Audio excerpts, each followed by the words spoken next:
bahwa Allah Subhanahu wa ta'ala itu mempunyai nabi. Ada yang jadi rasul, ada yang nabi saja tidak jadi rasul. Nabi lebih tinggi daripada orang Nabi lebih tinggi dari semua Nabi lebih tinggi dari semua yang punya roh, punya nyawa. Nabi lebih tinggi dari semua makhluk Allah. Itu Nabi. Nabi ini disaring lagi sama Allah. Wong Nabi ini banyak. Dalam satu riwayat 124.000 orang Nabi. Nabi jumlahnya 124.000 orang Nabi. Itu dari Nabi Adam sampai Rasulullah. Jumlahnya 124.000 orang. Dari Nabi ini berbeda. Begitu tingkat ketakwaannya sama Allah. Enggak sama. Maka ada yang ditingkatkan lagi derajatnya oleh Allah menjadi rasul, sehingga disuruh tabligh. Ya ayyuhar rasulu balligh, bukan ya ayyuhan nabiyyu balligh. Enggak, rasul. Suruh tabligh, rasul. Maka rasul itu otomatis rasul itu otomatis rasul itu otomatis orang soleh, rasul itu otomatis begitu. Rasul itu otomatis punya roh, rasul itu otomatis makhluk Allah. Enggak bisa disembah ini semuanya makhluk. Salah, jeruk makan jeruk, salah, begitu. Ini makhluk. Rasul itu dalam satu riwayat jumlahnya 315. Satu riwayat. Nanti kita bedah nih jumlah-jumlah nih. Kita mau membahas tentang rasul. Makhluk Allah itu saudara banyak. Makhluk Allah tuh banyak. Dari sekian banyak ciptaan Allah, yang paling mulia adalah yang punya roh. Yang punya roh tuh itu makhluk yang paling mulia. Punya roh. Nih yang ngaji nih, punya nyawa enggak? Enggak, ngeri juga saya. Yang punya roh. Dari yang punya roh nih, maka disaring. Yang paling mulianya yang punya roh adalah bangsa manusia. Maka manusia ini udah pasti punya roh. Itu paling mulia dari sederetan yang punya roh adalah manusia. Nah, manusia ini tidak sama, saudara, berkelas. Dari manusia tuh disaring lagi, yang paling mulianya adalah orang soleh. Manusia tuh orang yang soleh, kaum solehin. Ini yang paling mulia manusia.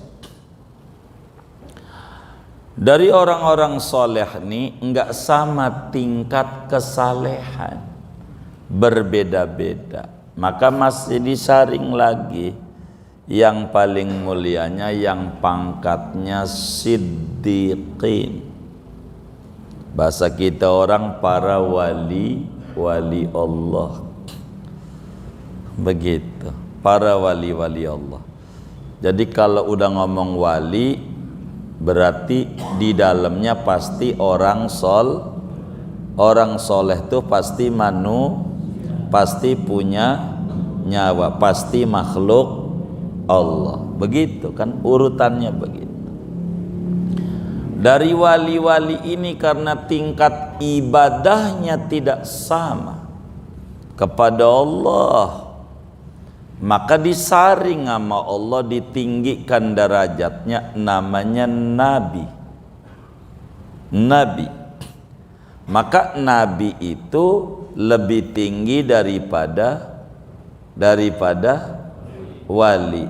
Nabi lebih tinggi daripada orang Nabi lebih tinggi dari semua Nabi lebih tinggi dari semua yang punya roh, punya nyawa. Nabi lebih tinggi dari semua makhluk Allah. Itu Nabi.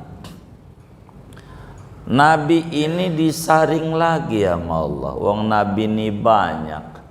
Dalam satu riwayat 124.000 orang Nabi. Nabi jumlahnya 124.000 orang Nabi. Itu dari Nabi Adam sampai Rasulullah. Jumlahnya 124.000 orang. Dari Nabi ini berbeda. Begitu tingkat ketakwaannya sama Allah. Enggak sama. Maka ada yang ditingkatkan lagi derajatnya oleh Allah menjadi Rasul, sehingga disuruh tabligh. Ya ayyuhar rasulu balligh, bukan ya ayyuhan nabiyyu balligh. Enggak, Rasul.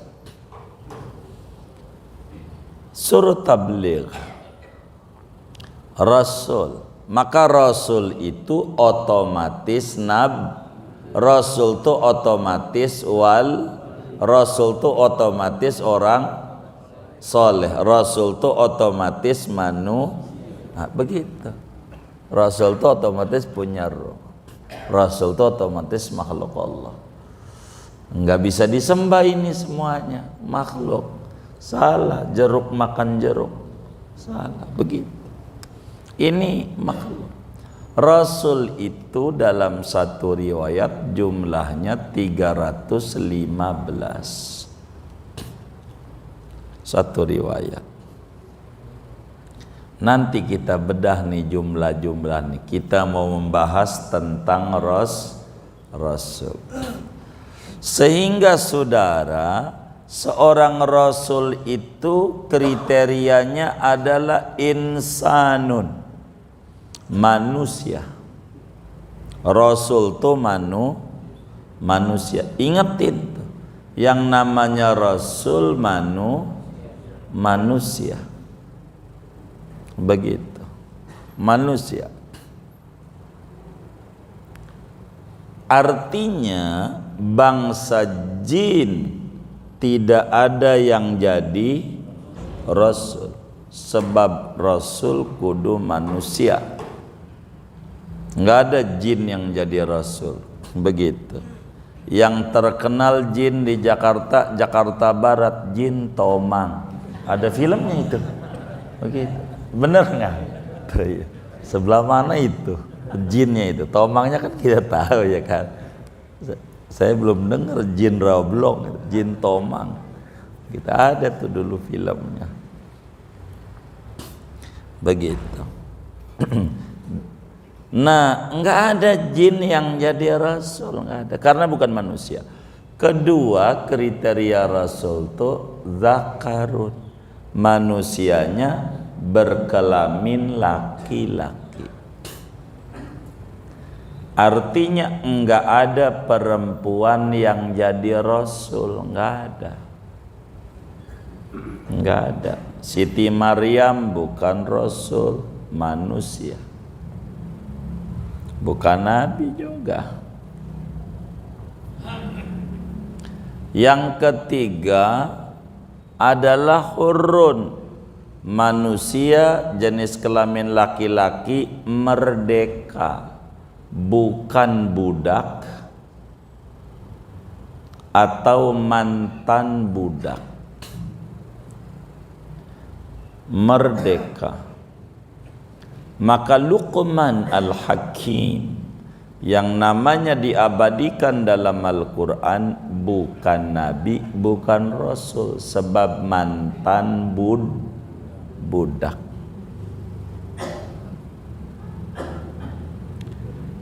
Yang keempat, rasul itu adalah uhiya ilaihi bisyar'in, diberikan wahyu syariat ajaran agama.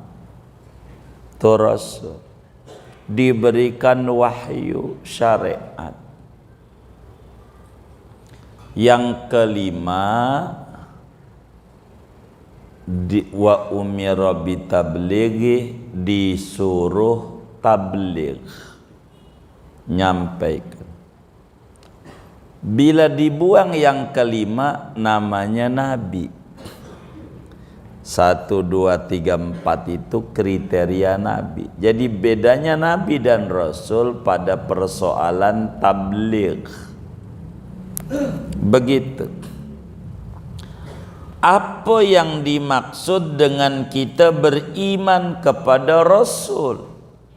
Artinya seorang mukallaf yang umurnya 15 tahun ke atas, akalnya sehat, mukallafnya. Ini yang ngaji nih, udah 15 tahun belum? Belum mukallaf. Begitu. Kenapa? Bangkotan. Jadi umurnya 15 tahun ke atas, akalnya sehat, diwajibkan oleh agama untuk beriman satu, rasul itu ada. Orang yang mengingkari adanya rasul kafir detik itu juga. Begitu. Dah rasul mau nggak ada, nggak perlu. Orang kita dikasih akal sama Tuhan, orang tahu baik buruk, nggak perlu dah sama rasul. Begitu. Ini kafir, nggak ada rasul. Begitu. Itu kafir, nggak bisa. Arti beriman kepada rasul, kita wajib yakin seyakin-yakinnya Allah subhanahu wa ta'ala memiliki rasul-rasul, messenger. Begitu. Memiliki pembawa pesan-pesan Tuhan. Itulah rasul.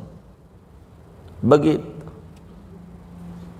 Kita kudu yakin Allah itu punya makhluk yang berpangkat rasul.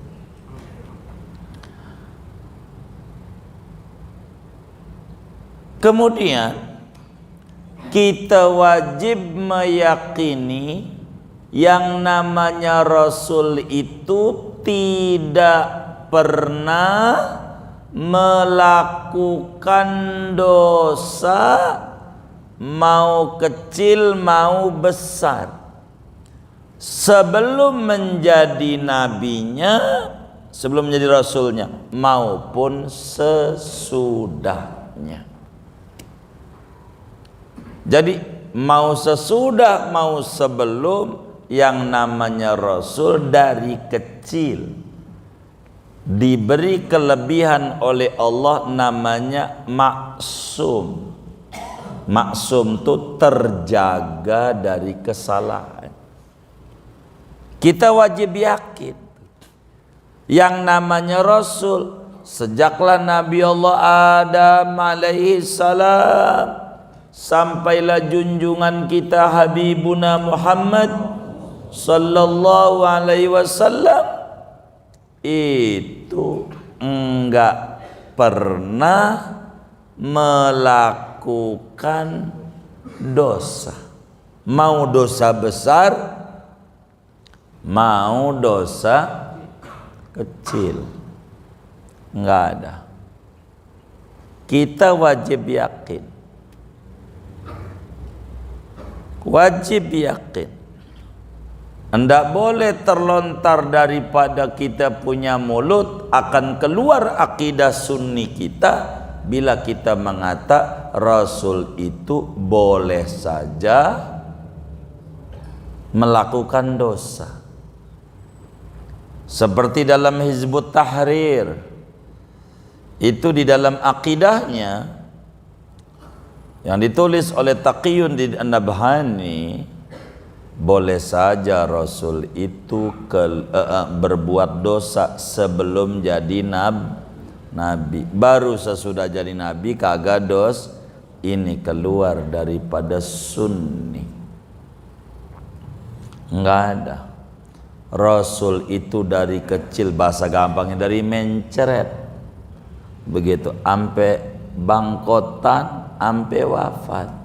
Tidak ada Rasul yang berbuat dosa. Jangankan dosa, yang makruh pun tidak. Jadi sehingga kita wajib yakin seyakin-yakinnya bahwa af'alur rusul dairatun bainal wujub wal mandub. Kita wajib yakin perbuatan para rasul itu kisarannya dari mulai bangun tidur sampai tidur kembali, itu putaran kerjaannya kalau kagak wajib sunnah. Dua-dua. Yang mubah ndak ada. Karena niat Rasul benar, maka yang mubah jadi ibadah.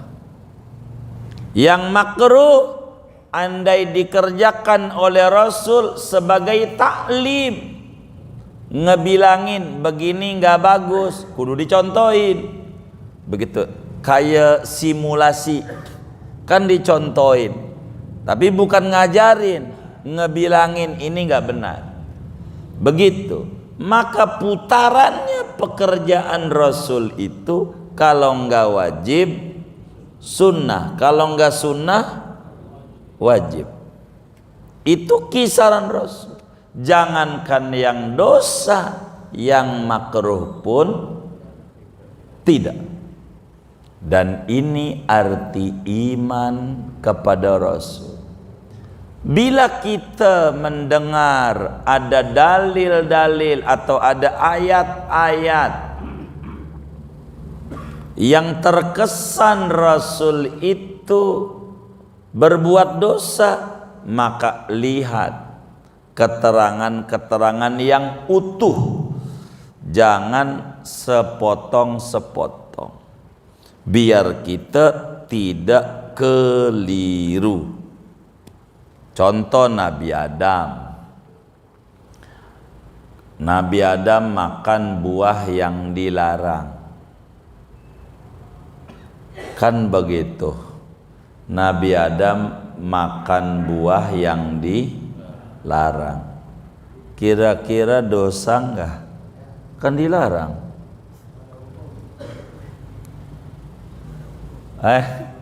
Belum ada hukum.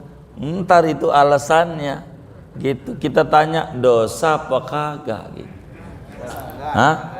Dosa. Kenapa? Dilarang. Namanya akidah kita belum duduk. Begitu.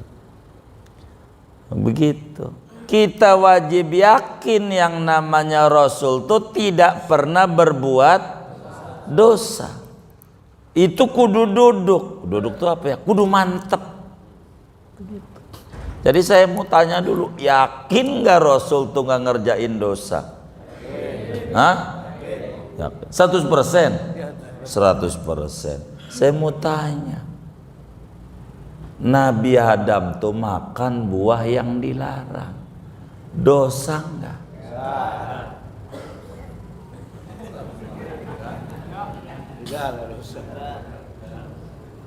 Tapi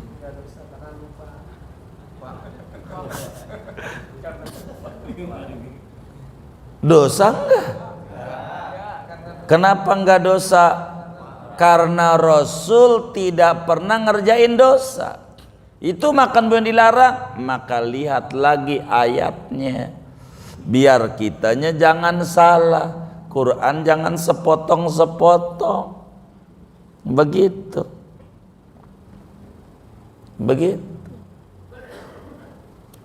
Dalam surat Toha Allah Subhanahu wa taala berfirman, walaqad ahidna ila adama min qablu fanasiya. Sungguh kami wanti-wanti Adam dari sebelumnya, jangan no deketin pohon itu apalagi makan buahnya. Fanasiya, dah Adam lupa. Orang lupa tuh dosa enggak? Allah yang bilang nih, dosa enggak? Kagak. Orang lupa kagak dosa. Orang lupa. Kita Ramadan Maret pagi-pagi makan nasi uduk 2 piring,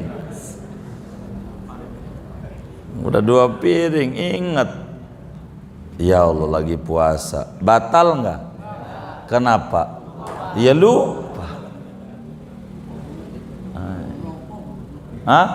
Mau ngerokok mau apa aja orang lupa, kagak dosa.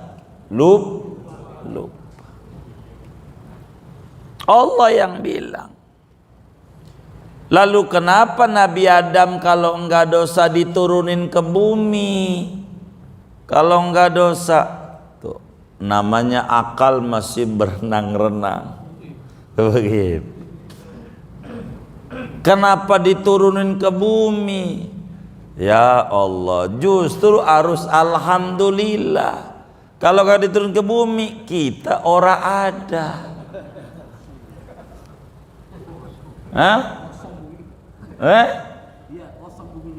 Bukan masalah kosong, kita ora tahu pasar kembang.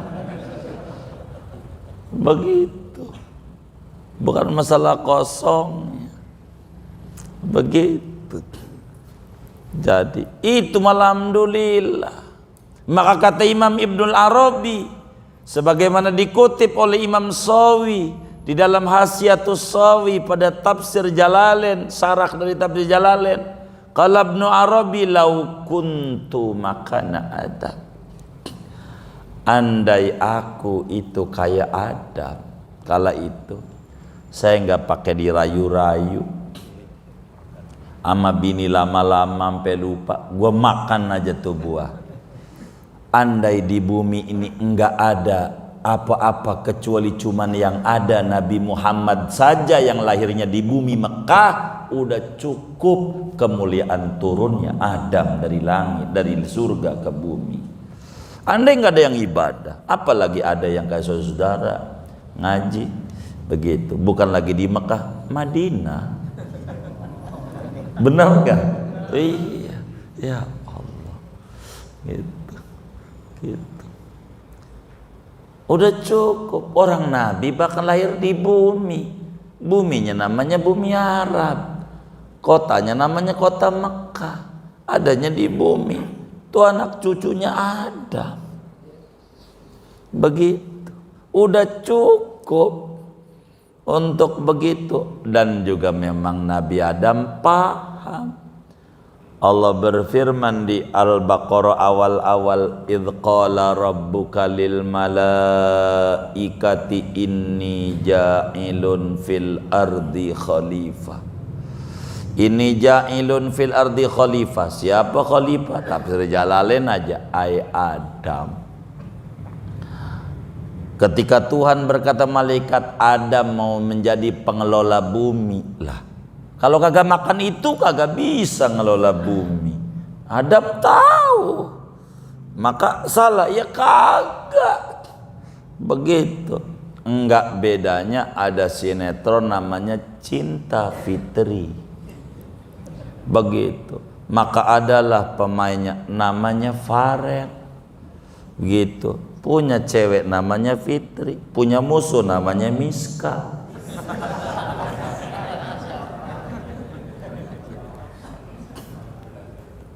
Maka itu yang namanya Miska digedekin orang, tapi dia diacungi jempol sama sutradara. Diacungi enggak?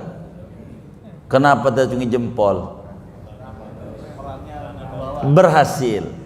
Tuduhan orang-orang yang enggak paham agama Nabi Adam berhasil. Karena ndak ngerti ini penonton ini.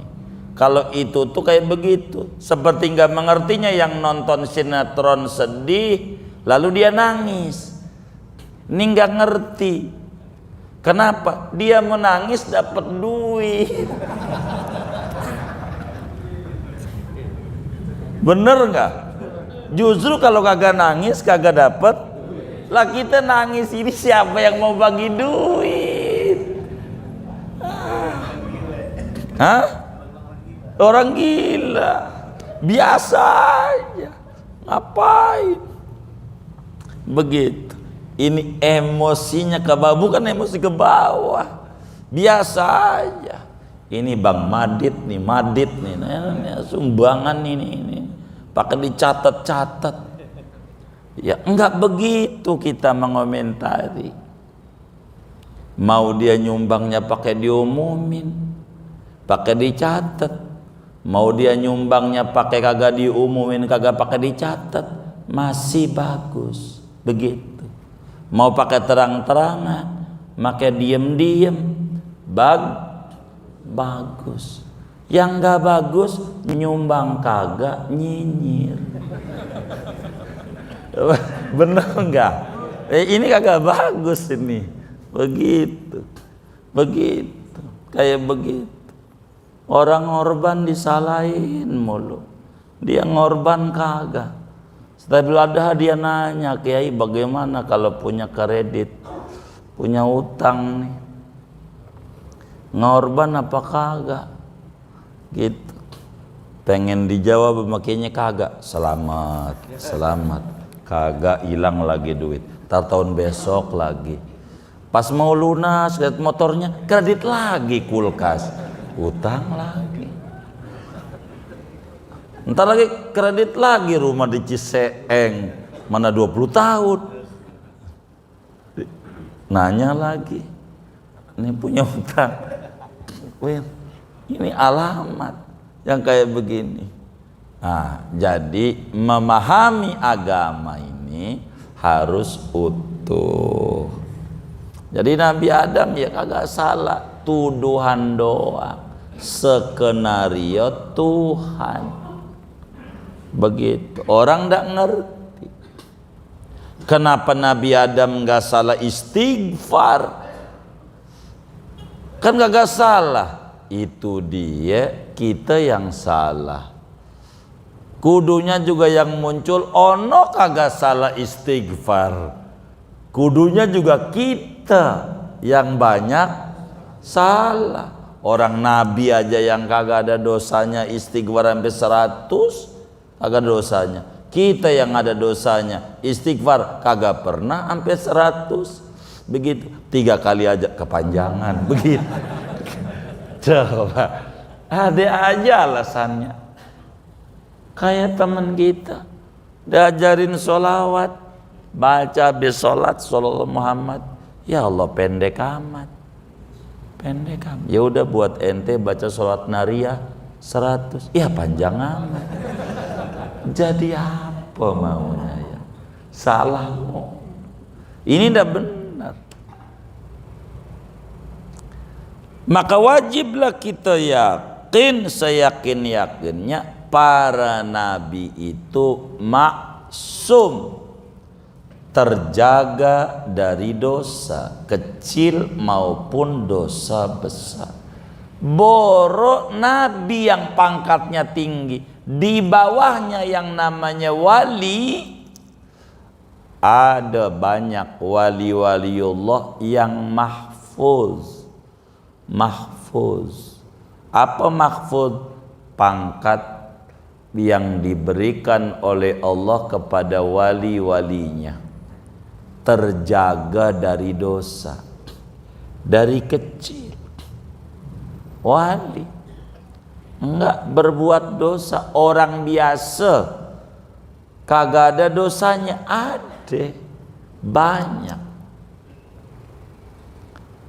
Betapa kaya Imam Ahmad bin Hambal, muridnya Imam Syafi'i, itu orang dari umur 8 tahun sampai umur 80 ndak pernah berhenti sholat sunatnya, kalau malam 300 rakaat. Nganggur kagak, ngajar juga, ngarang kitab juga.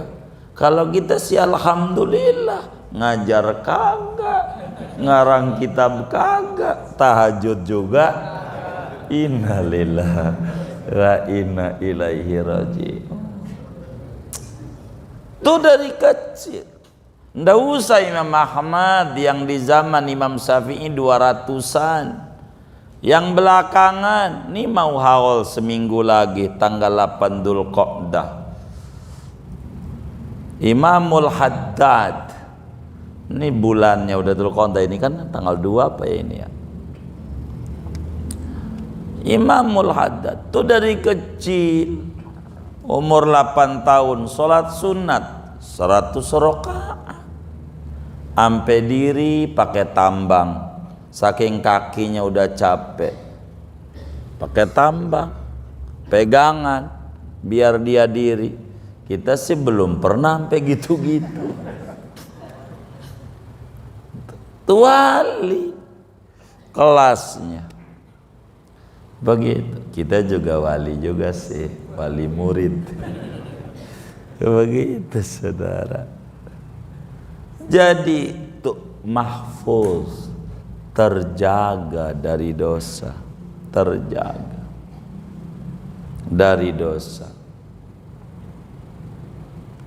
Ampe ada waliullah tuh pagi-pagi nangis terseduh-seduh pagi, ampe dia sedekah banyak jutaan. Ketika ditanya kenapa ampe ente sedekah jutaan, nangis kayak begini, kata dia, sejak 40 tahun yang lalu saya ini baru semalam kagak diundang sama Allah untuk deket sama dia. Saya bangun adzan subuh nggak tahajud, dia nangis. Sejadi-jadinya ampe sedekah jutaan, menebus dosa kagak diundang sama Allah tahajud, nangis sedekah. Padahal tahajud itu bukan wajib, sunat, tapi kayak dosa di mata dia, bayar kafarat.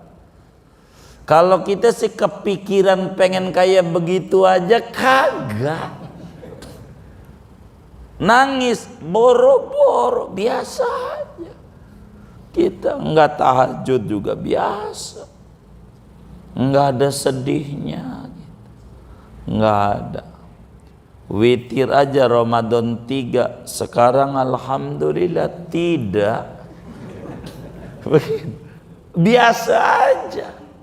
Kenapa Tuhan kagak izinkan untuk akrab dengan dia kayak di Ramadan?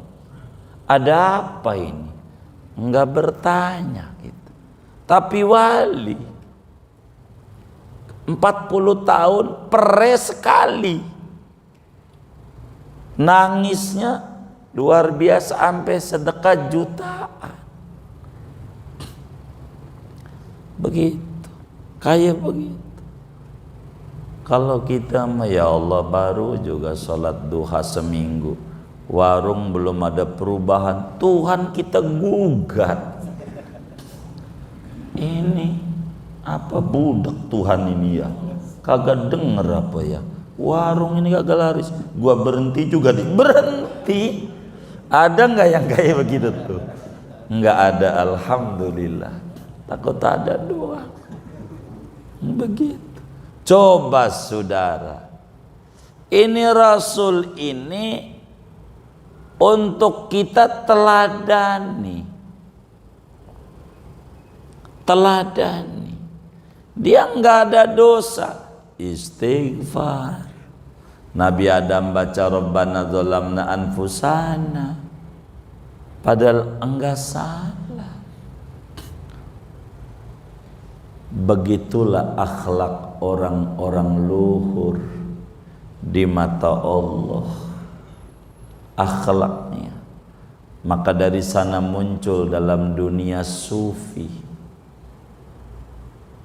Sufi itu man sofa qalbuhu an kuduratid dunya. Bukan sufi kayak kawan-kawan kita, beberapa yang nyaleg, ada caleg sufi sulit finansial.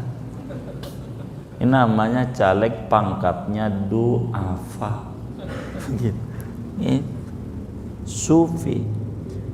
Para sufi maka membelah taubat berkelas. Kelas awam, tobat dari dosa gede lalu kecil. Naik lagi, tobat dari yang makruh.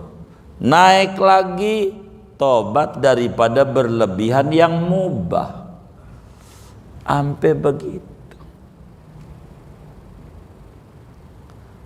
Ada ketika seorang sufi, ada gedung tinggi, dia bilang, ma ajmala hadzal qasr. Alangkah indahnya ini apartemen. Berapa tahun bangunnya ya? Begitu doang kata dia. Nggak ada faedah dan nggak bakal ditanya sama Tuhan tentang itu. Ngomong begitu, dia sholat 100 rakaat sebagai tobat ngomong itu. Kayak begitu, saking mahfuznya, terjaga pertalian dengan Tuhan.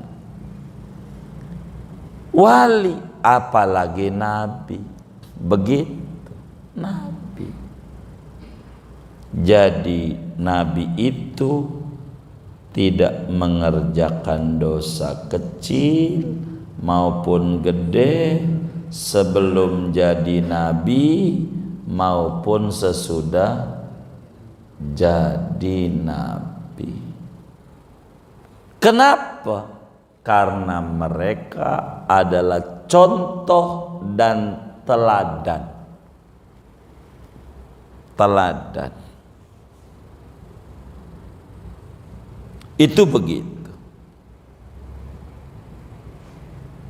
Ini yang paling pokok buat kita, saudara.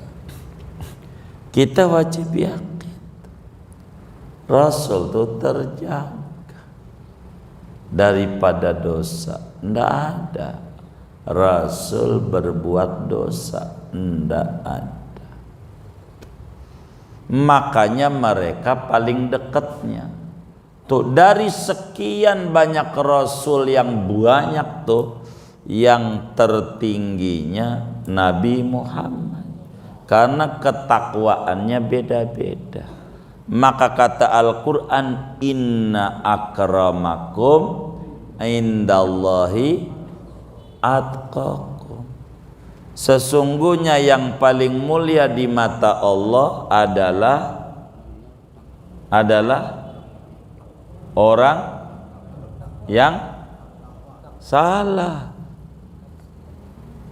Sesungguhnya yang paling mulianya kamu di mata Allah adalah yang paling siapa? Siapa itu? Siapa itu? Hah? Rasulullah. Siapa? Nabi Muhammad. Jadi Nabi Muhammad itu manusia paling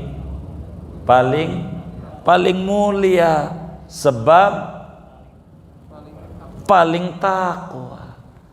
Kalau disebut yang paling mulianya manusia, yang paling takwa. Tidak ada manusia yang paling takwa selain Rasulullah.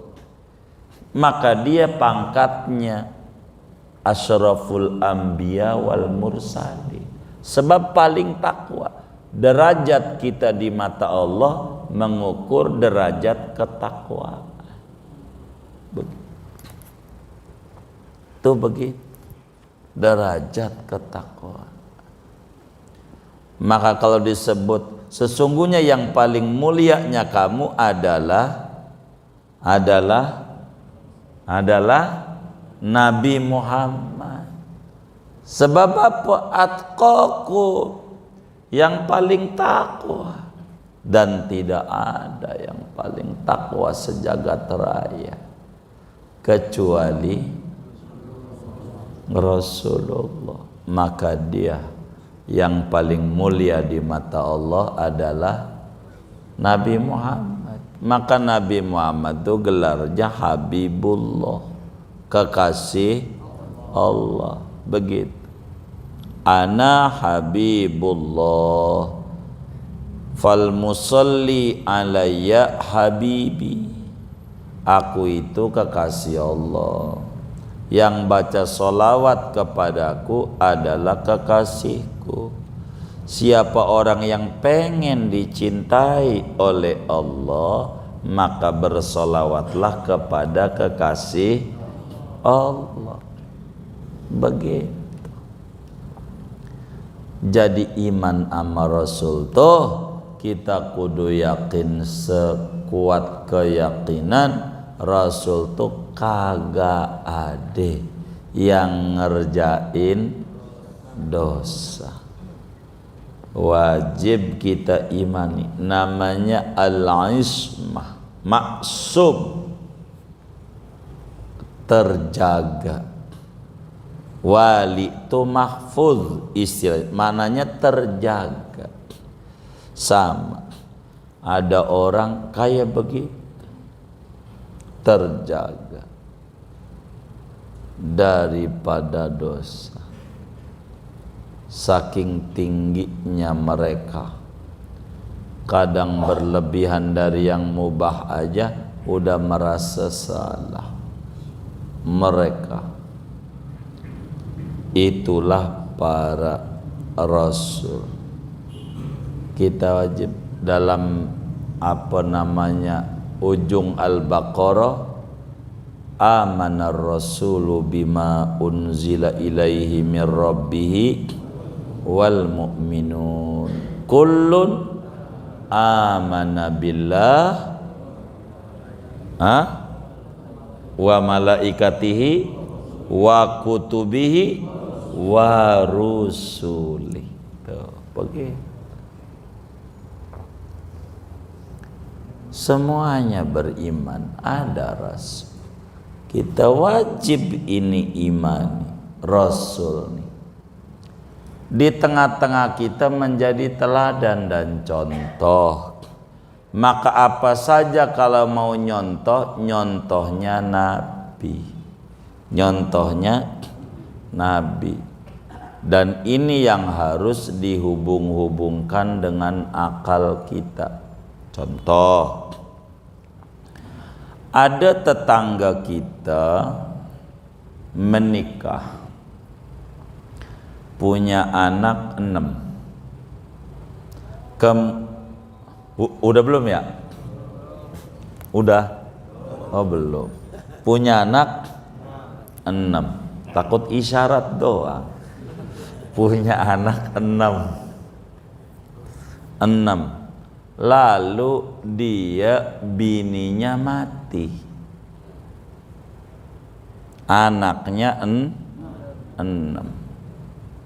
Ternyata ada juga tetangga kiri kita punya anak 6. Lakinya mati, janda. Yang sebelah kanan duda beranak 6. Sebelah kiri janda beranak 6. Ini dari dua orang nih, menurut sampean yang berhasil, yang duda beranak 6 kah, apa janda beranak 6 anaknya yang berhasil? Hah? Nih, yang janda. Yang duda ini? Hah? Anaknya ini, yang mana yang terawat anaknya? Apa duda nih beranak 6, apa janda beranak 6? Hah? Janda beranak 6.